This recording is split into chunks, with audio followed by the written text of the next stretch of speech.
샬롬 삼국지 2권 14번째. 조조는 그 말을 옳게 여겼다. 그 밤 안으로 마복은 2만을 뽑고 조홍, 이전, 모계, 여건, 우금, 전위 6장수를 앞세워 사이길로 나가게 했다. 이때 여포는 진중에서 잔치를 열어 장졸들을 위로하고 있었다. 그런데 진궁이 문득 무엇 생각했는지 근심스런 얼굴로 여포에게 말했다. 서쪽에 있는 진채는 우리에게 매우 요긴한 곳입니다. 혹시라도 조조의 야습이 있을까 두렵습니다. 장군께서는 어떻게 생각하십니까? 저것들은 오늘 한 싸움을 크게 쫓겨갔는데 어떻게 감히 우리를 넘볼 수 있겠소? 여포가 태평스런 얼굴로 되물었다. 그러나 진궁은 한층 정색을 하고 대답했다. 조조는 군사를 매우 잘 부리는 사람입니다. 반드시 우리가 대비하지 않는 틈을 노려 공격해 올 것이니 미리 방도를 취해야 합니다. 아무리 지모의 어두운 여포라지만 그래도 싸움터에서 잔뼈가 굵은 사람이었다. 진궁이 거기까지 말하자 더는 고집을 부리지 않았다. 그 자리에서 고순 위속과 후송 세 장수에게 한때의 군사를 딸려 서쪽에 있는 진채를 지키려 보냈다. 그것을 알 리 없는 조조는 저물 무렵 여포의 서쪽 진채에 이르기 무섭게 사방으로 군사를 돌입시켰다. 원래 많지 않던 여포의 군사라 조조의 대군을 당해내지 못했다. 제대로 싸워보지도 않고 이리저리 흩어져 달아나니 조조는 크게 힘들이지 않고 여포의 진채 하나를 빼앗을 수 있었다. 그런데 그날 밤 사경 무렵이었다. 이번에는 조조 쪽이 승리해서 온 방심에 빠져 경계를 소홀히 하고 있을 때 여포가 보낸 구원병이 고순을 앞세우고 진쳐 들어왔다. 조조는 스스로 군마를 이끌고 고순의 군사들을 맞아 싸웠으나 어두운 밤중이라 혼전이 되고 말았다. 양편 군사가 적인지 저희 편인지 분간할 수 없게 얽힌 채 싸우는 동안에 날이 훤히 밝아왔다. 갑자기 서쪽에서 북소리가 크게 울리더니 군사 하나가 급하게 달려와 고했다. 여포가 스스로 군사를 이끌고 이곳에 이르렀습니다. 조조는 깜짝 놀랐다. 애써 빼앗은 진채를 버리고 급히 군사를 돌려 도망치기 시작했다. 고순과 위소, 후성이 이끄는 군사들이 승세를 타고 그런 조조를 뒤쫓았다. 그러나 더욱 기막힌 것은 어느새 달려온 여포가 길을 막는 것이었다. 우금과 악진이 나란히 말을 달려나가 여포와 싸웠으나 이기지 못했다. 당황한 조조는 그 싸움을 끝까지 지켜볼 경황도 없이 북쪽을 향해 달렸다. 한참을 달리는데 산 그늘에서 호련 한때의 군사가 길을 막았다. 놀라 살피니 왼쪽에는 여포의 장수 장요가 서 있고 오른쪽에는 장패가 서 있었다. 조조는 여건과 조홍을 내보내 싸우게 하였으나 기세가 기세인지라 싸움은 이롭지 못했다.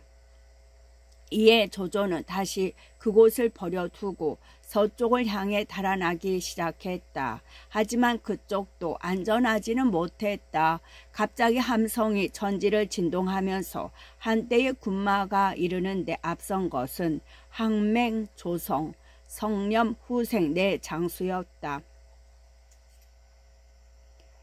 그때껏 조조 가까이에 남아있던 장수들이 죽을 힘을 다해 그들을 가로막고 조조 또한 앞장서서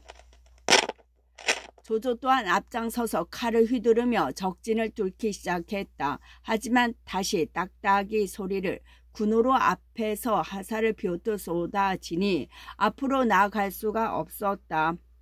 누가 나를 구할 리 없느냐. 빠져나갈 데가 없어진 조조는 절망적으로 좌우를 돌아보며 소리쳤다. 그때 말탄 군사들 뒤에서 한 장수가 뛰쳐나왔다. 다름 아닌 전위였다. 그는 손에 한 쌍의 쇠창 쌍철극을 들고 말에서 몸을 날려 땅으로 내리서며 크게 소리쳤다.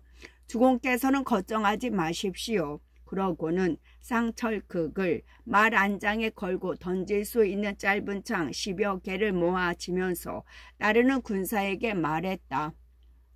만일 적이 등 뒤 10발자국 안으로 들어오거든 나를 불러라. 전이는 그 말과 함께 조조 앞에 서서 화살을 무릅쓰고 성큼성큼 걷기 시작했다. 그걸 본 여포의 군사 수십 기가 말을 달려 쫓아왔다.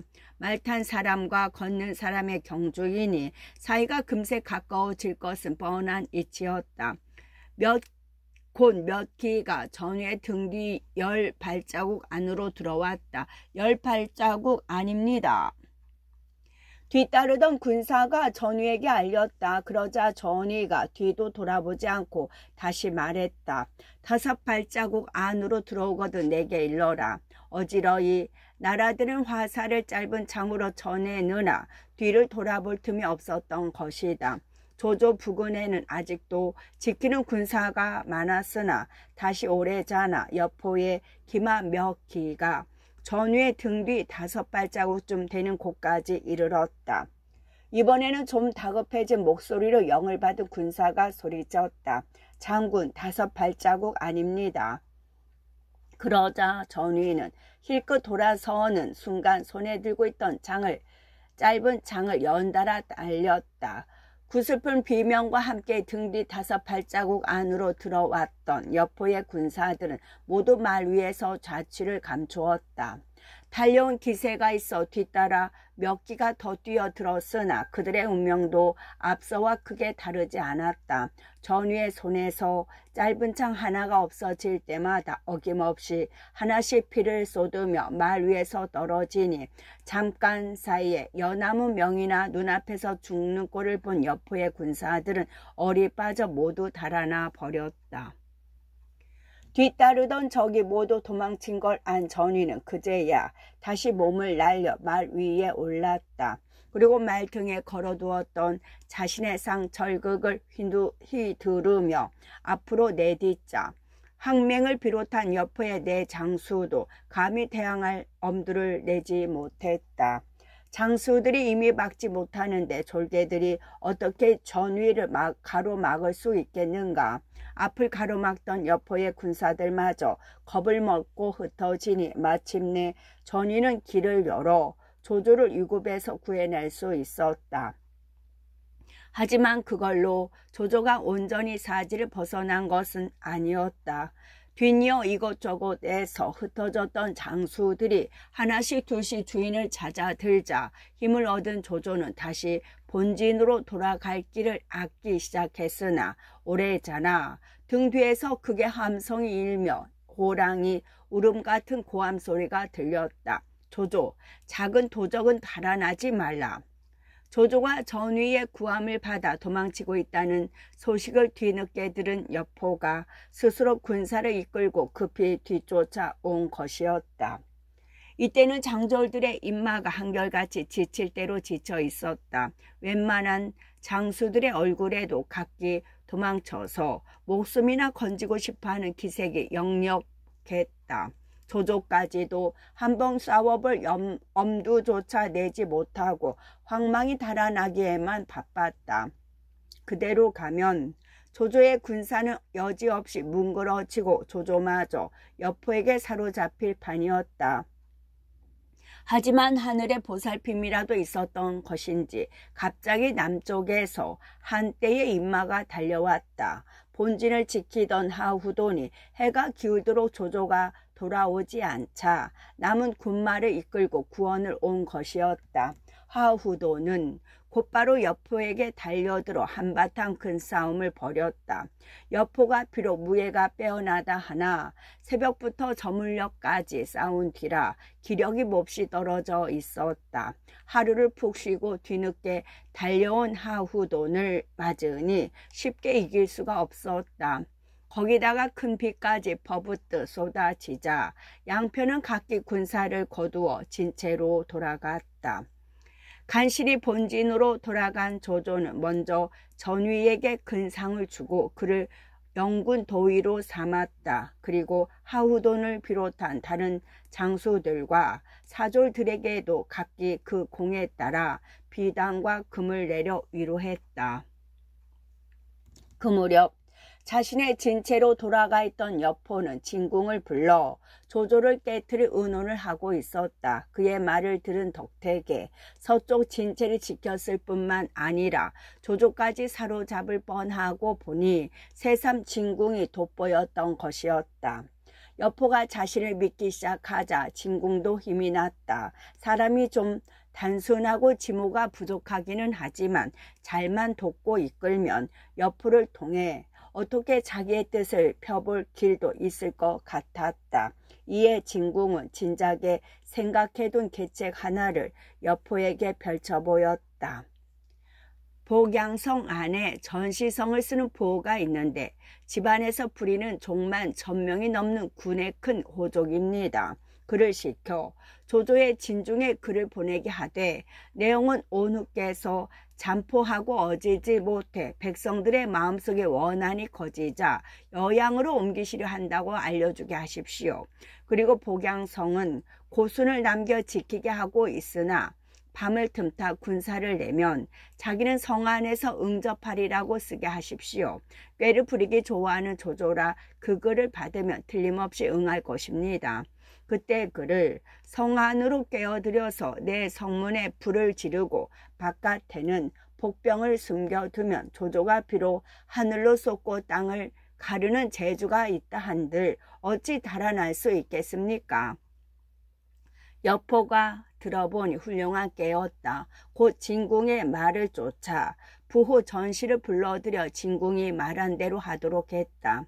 여포의 다스림 아래 있는 저지라 전시도 그런 여포의 명을 어기지 못했다. 전시의 밀서를 지닌 사람이 조조의 진중에 이른 것은 2번씩이나 싸움에 진 조조가 울적해 있을 때였다. 복양성 안에 부호 전시가 몰래 사람을 보내 밀서를 전해왔습니다. 이리 가져오너라.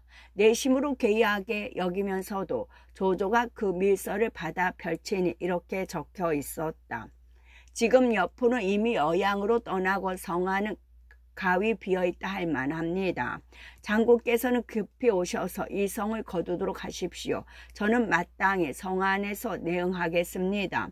성 위에 의자를 크게 쓴 깃발을 내걸면 그게 곧때를 알리는 암호가 될 것이니 그리 아십시오. 읽기를 마친 조조는 크게 기뻐했다. 하늘이 내게 복양성을 주시는구나. 그렇게 말하며 밀서를 가지고 온 사람에게 두텁게 상을 내리는 한편 군사를 움직일 준비에 들어갔다. 여포의 계략임을 조금도 의심하지 않은 것은 그만큼 그가 알고 있는 여포의 댐댐이와 그토록 단수 높은 계략이 너무도 어울리지 않게 여겨진 탓이었다. 유엽이 그런 조조를 일깨웠다.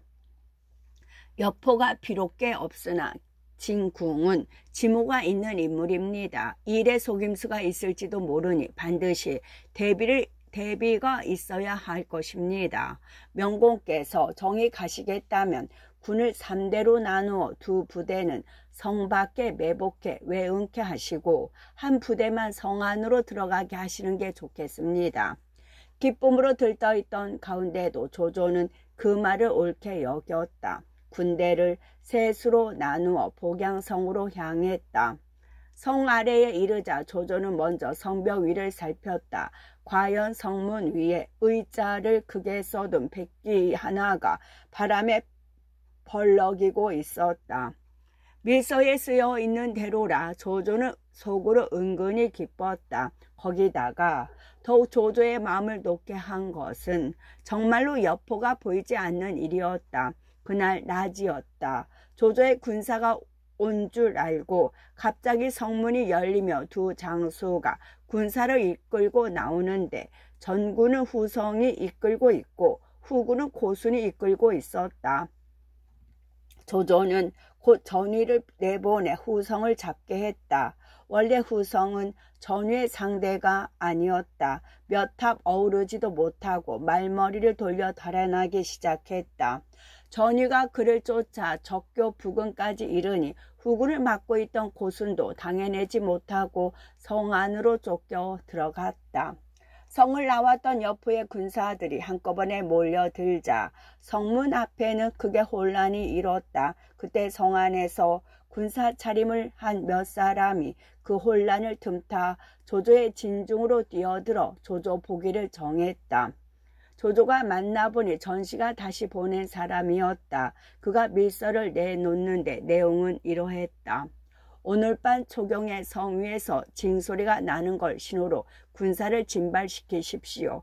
저는 마땅히 성문을 열어 장군의 군사를 맞아들이도록 하겠습니다. 조조는 됐다 싶었다.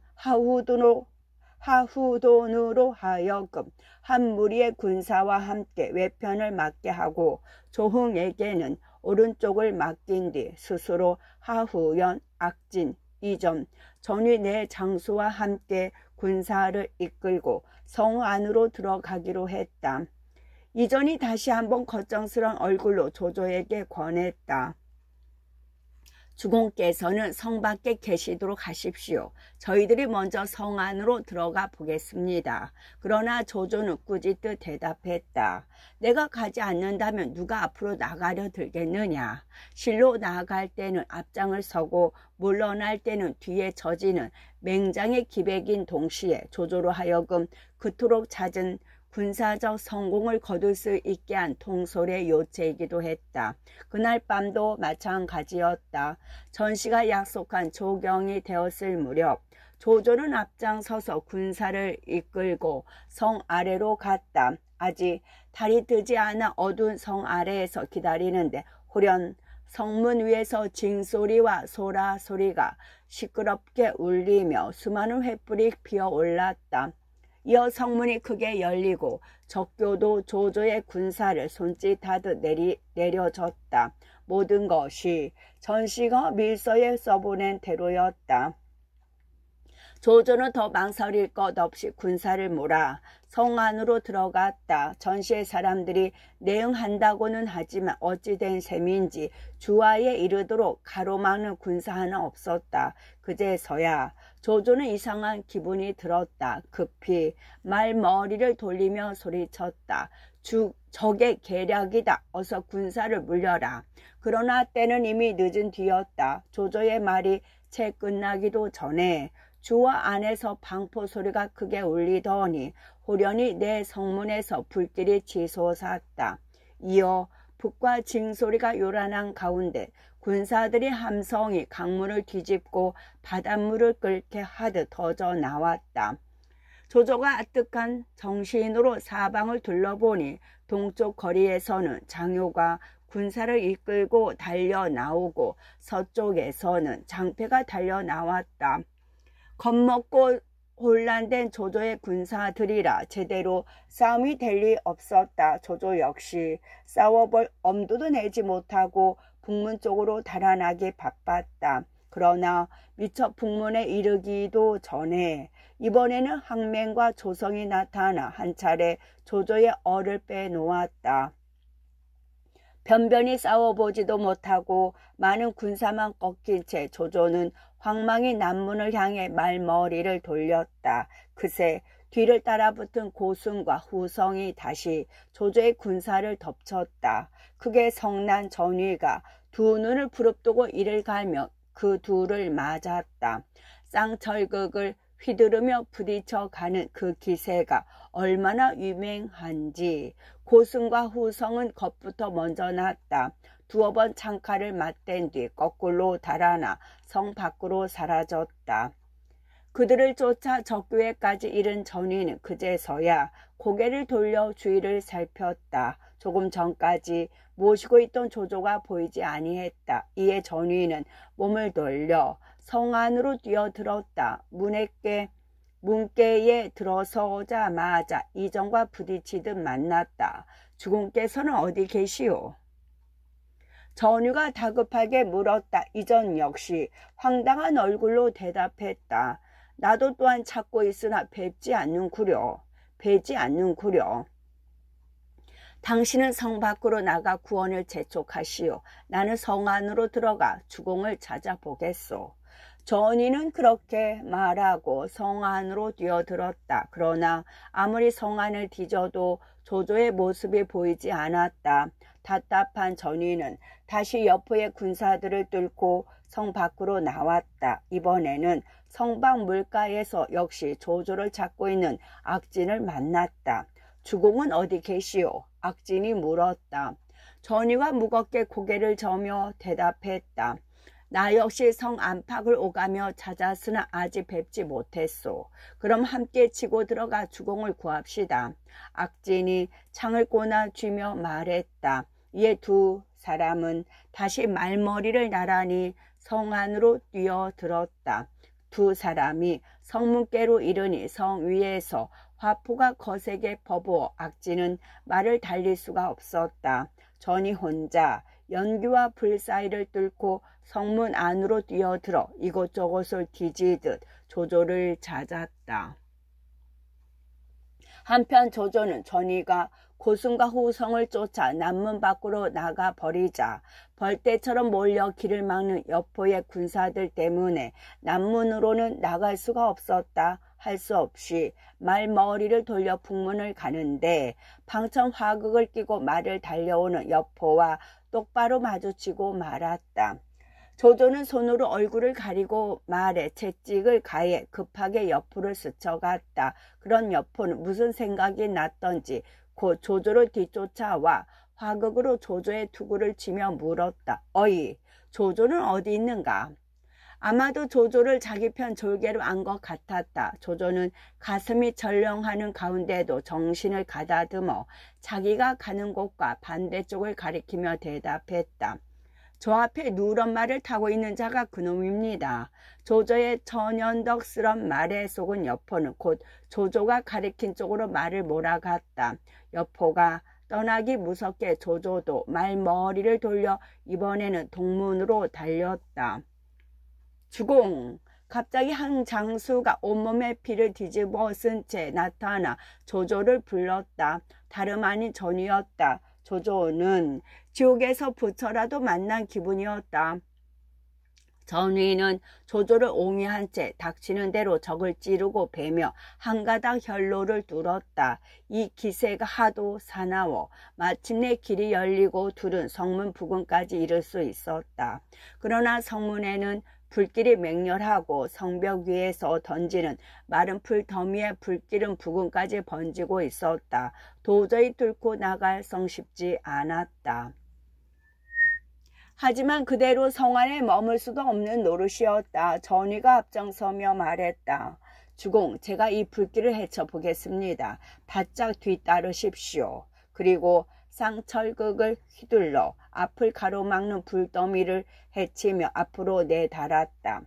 조조도 정신없이 그런 전위를 뒤따랐다. 그러나 간신히 성문께로 이르렀는가 싶을 때였다. 불타던 성문이 우지끈 내려앉으며 불붙은 대들보 하나가 똑바로 조조의 말 엉덩이를 덮쳤다. 비명과 함께 말이 쓰러지면서 조조는 땅에 떨어졌다.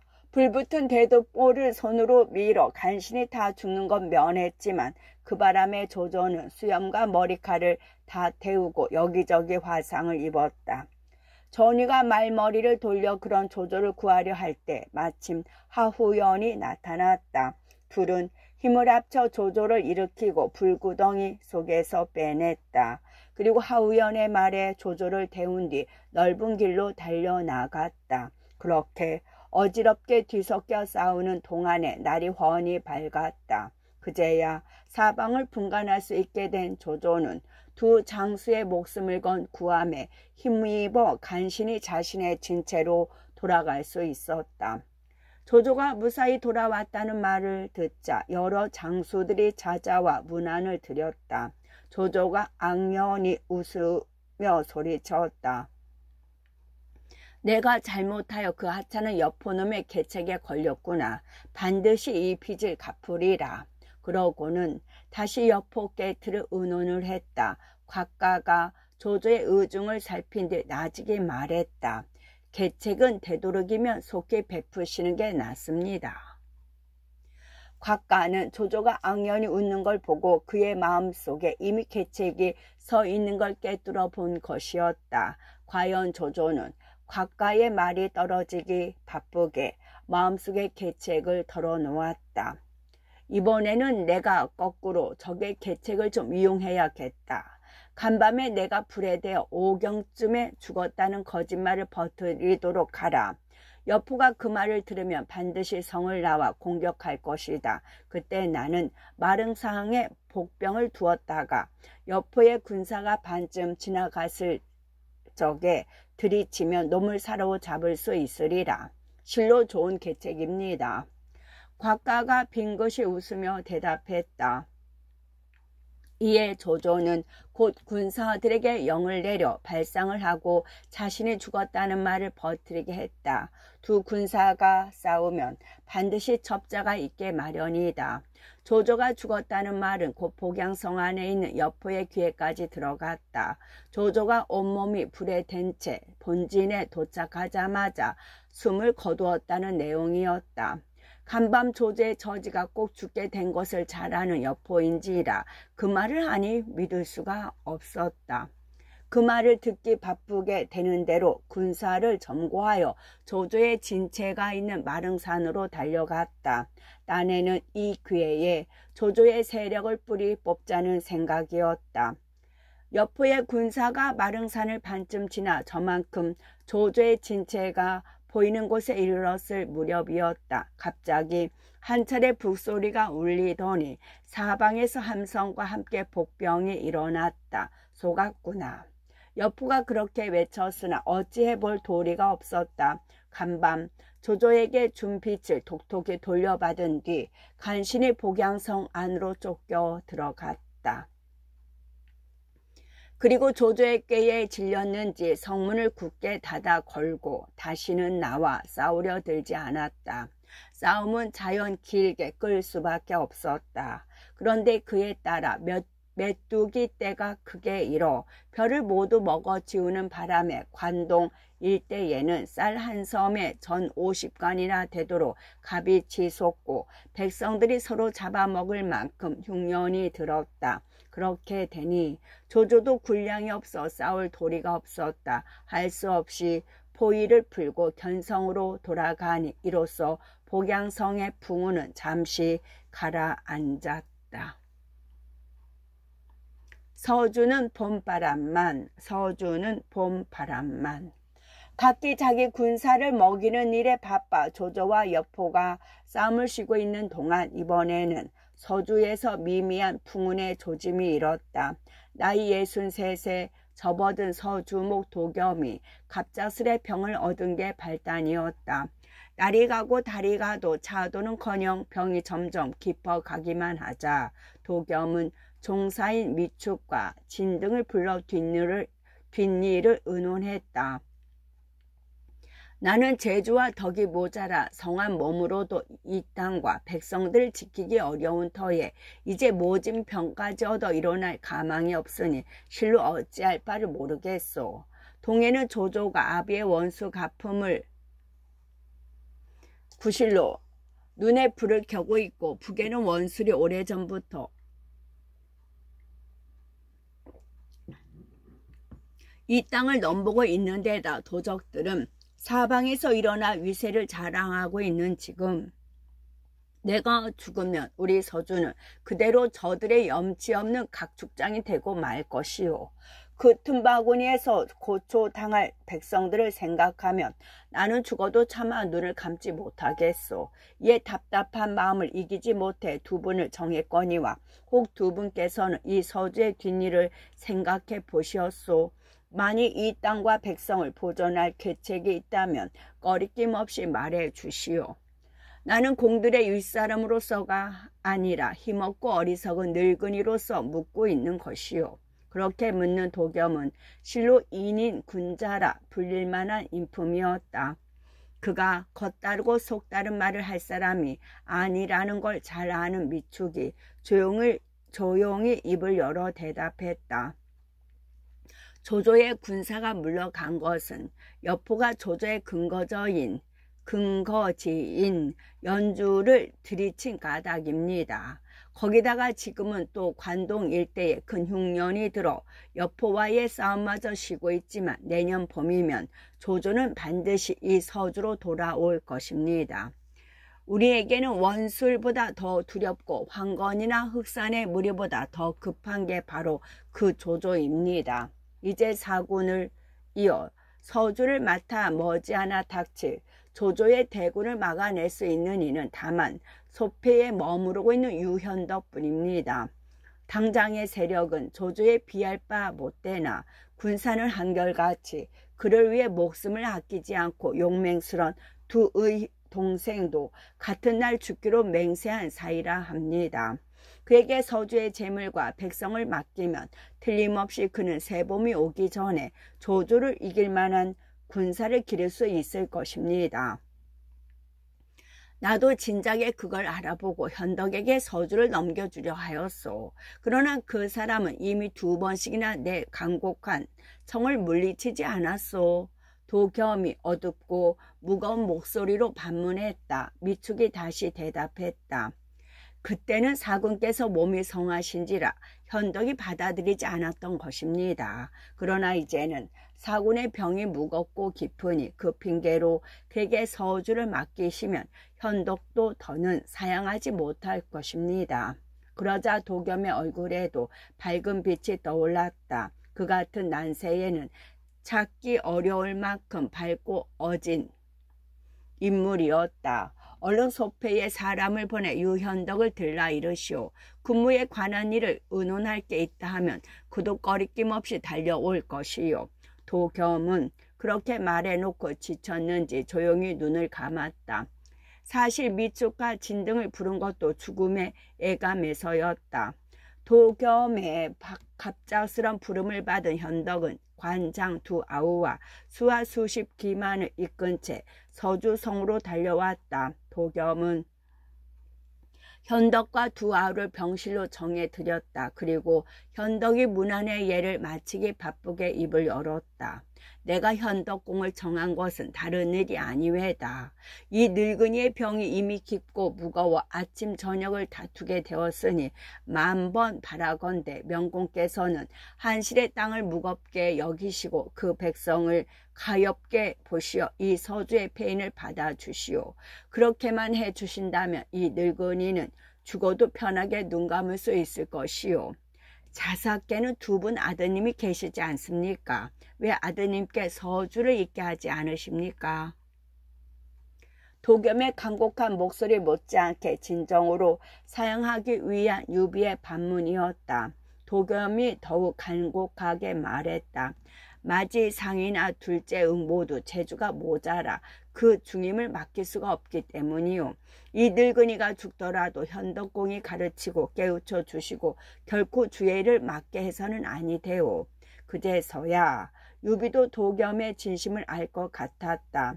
어지러운 시대에 자기 힘밖에 중임을 맡는 것은 그 다스림을 받은 백성들을 괴롭히게 될 뿐만 아니라 자칫하면 제 한 몸도 지키지 못하게 되는 걸 도겸은 근심하고 있음에 틀림없었다.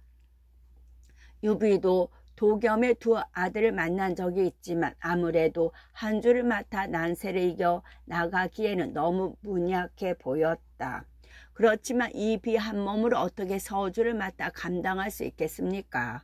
비로소 유비가 반승낙의 표정으로 되물었다. 혹시라도 유비의 마음이 변할까 두려운지 도겸이 급히 한 사람을 추천했다.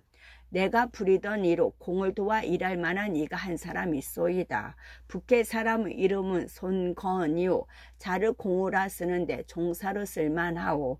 거기서 도겸의 목소리는 점점 잦아들었다. 마음속에 무거운 짐을 벗으려는 노력으로 지나치게 기력을 소모한 탓이었다. 그러다가 한참 뒤에야 간신히 숨을 모아 곁에 있던 미축에게 말했다. 유공은 당세의 인걸이요. 그대는 잘 섬기도록 하시오. 유비에게 다짐을 받는 대신 미축에게 하는 당부였다. 그래도 유비는 선뜻 도겸의 청을 받아들이지 않았다. 그것이 어차피 서주가 자기 이외의 사람에게 돌아갈 수 없다는 걸 헤아린 뒤에 겉꾸밈이건 진정한 겸양에서 우러난 일이건 마찬가지로 놀라운 자제력이라 아니할 수 없었다. 기름진 수백 리의 땅과 100만의 인구, 큰 뜻을 기르던 저작거리의 임협 시절은 물론 도원의 결의로 몸을 일으킨 후 이리저리 떠돈 그 10년 동안 얼마나 절실하게 원했던 기업이었던가. 유비가 기어이 서주를 받으려 하지 않자 도겸은 답답한 듯 손으로 자기 가슴을 가리키며 숨을 거두었다. 마지막 힘을 모아 자기의 뜻이 진정에서 우러난 것임을 밝히려 한 것이었으리라. 작은 성 하나도 힘으로 빼앗거나 피를 흘리며 주고받던 후한말의 난세에서는 달리 그 예를 찾기 힘든 그림 같은 정경이었다. 도겸이 죽자 밑축과 송건을 비롯한 크고 작은 주리들은 먼저 서주성 안의 상사를 알림과 아울러 애곡의 예부터 치렀다. 그리고 예를 마치자마자 서주의 패인을 유비에게 바쳤다. 유비는 그래도 굳이 사양하며 받지 않았다. 이튿날은 서주의 백성들이 때를 지어 자사부 앞에서 엎드려 곡하며 빌었다. 유사군께서 우리 서주를 다스려 주시지 않는다면 우리가 어떻게 편히 살 수 있겠습니까? 부디 거두어 주십시오. 보다 못한 관우와 장비도 2번, 3번 유비에게 서주를 맡기를 권했다. 그래도 유비는 몇 번이고 사양을 거듭하다가 해질 역에야 마지 못한 듯 서주의 배인을 받아들였다. 만약 그 같은 겸양이 하나의 쟁략이었다면 실로 무서운 쟁략이었다. 있을지 모르는 몇 안 되는 반대자들까지도 시시각각 배가 되는 백성들의 열기에 자신을 잃었을 것이기 때문이다. 군중 심리의 묘한 상승작용과 스스로를 자제하고 기다리는 시간의 힘을 유비는 이미 알고 있었던 것일까. 하지만 일단 패인을 거두자 유비는 신속하게 서주의 간부부터 정비했다. 도겸의 말대로 손건과 밑축을 종사로 삼아 자신을 돕게 하고 진등도 막관으로 곁에 머물러 있게 했다. 그런 다음 소패에 있던 자신의 군마를 서주성으로 불러들여 서주의 북부 군마와 합친 뒤 관우와 장비에게 군무를 다스리게 했다. 그 다음은 백성들을 위로하고 어루만지는 일이었다. 군사를 엄히 단속해 민폐를 없이 하고 좋은 말로 방을 내걸어 백성들의 마음을 병쾌했다. 그리고 한편으로는 죽은 도겸의 장례에 성의를 다함으로써 생전에 도겸이 백성들로부터 받던 우러름과 믿음도 거두어 드렸다. 자신은 물론 군사들까지 자식의 예로 상사에 임하게 하고 그게 재물을 버려 장례를 마친 뒤에는 황하가의 바른 들에 묻어 신종의 예를 다했다. 신종은 상사를 정중히 함을 의미합니다.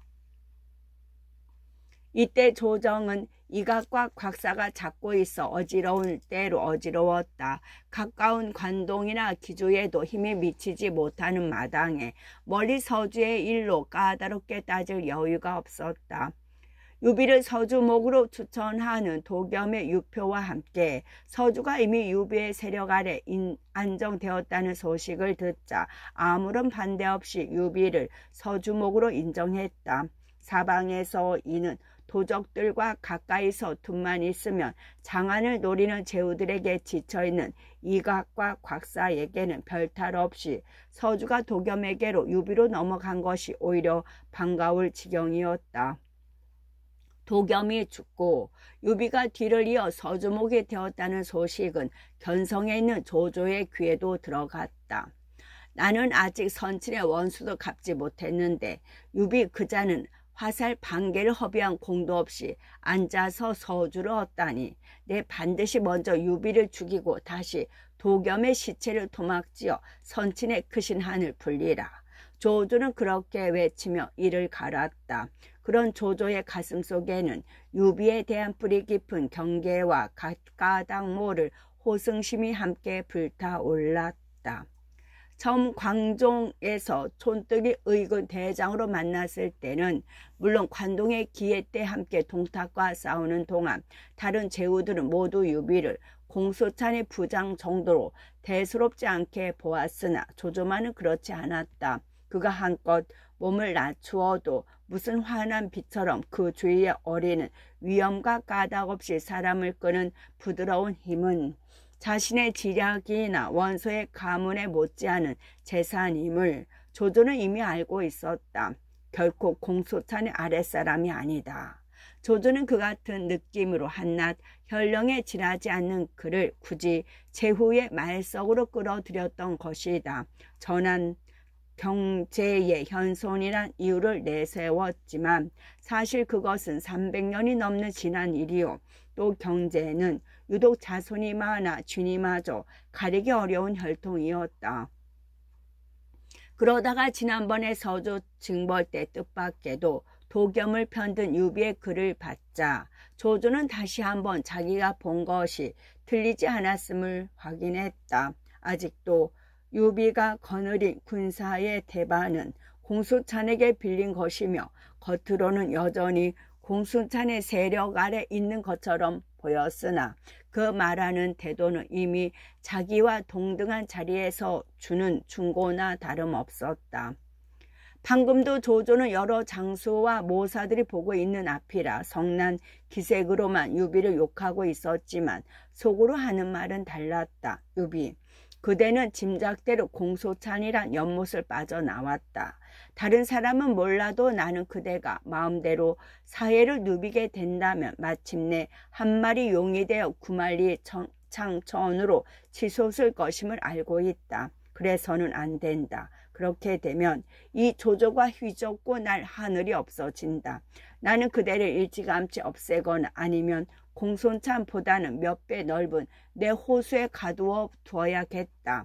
결코 마음대로 사회를 누비며 커다란 교룡으로 자라게 하지는 않을 것이다.